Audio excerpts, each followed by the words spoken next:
I greet you in Jesus' precious name. It is Friday morning, the 12th of April, 2024, and this is your friend, Angus Buchan, with a thought for the day. We go to the Song of Solomon, chapter 1, and I'm reading the second part of verse 6.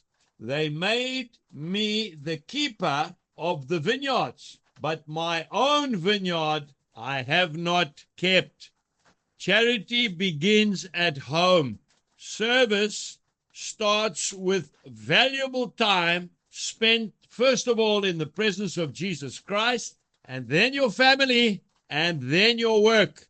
The Gospel of Mark, chapter 8, verse 36 says, "What does it profit a man if he gains the whole world and he loses his soul?"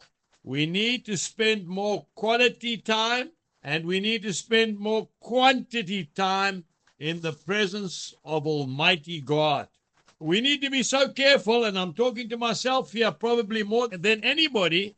We need to be so careful that the work of the Lord does not keep us from the Lord of the work. So busy working for Jesus, we've got no time to spend with Jesus. We really need to be so careful of that fact.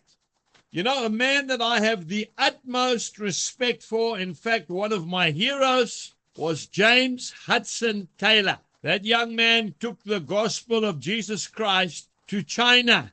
And as a result, they are having one of the greatest revivals in the world in China, in the underground church at the moment. And yet that man could say, and I'm going to read it, he said, "Our attention is here drawn to a danger which is preeminently one of this day. The intense activity of our times may lead to zeal in service to the neglect of personal communion.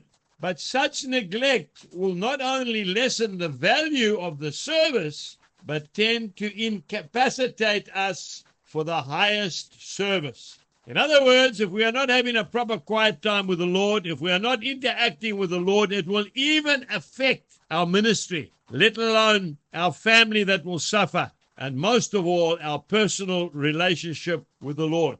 Remember, first the Lord, then your wife or your husband, then your children, then the rest of your family, and then the ministry or the work that God has called you to. If we do it in that order, we will not fail. Jesus bless you and have a lovely day. Goodbye.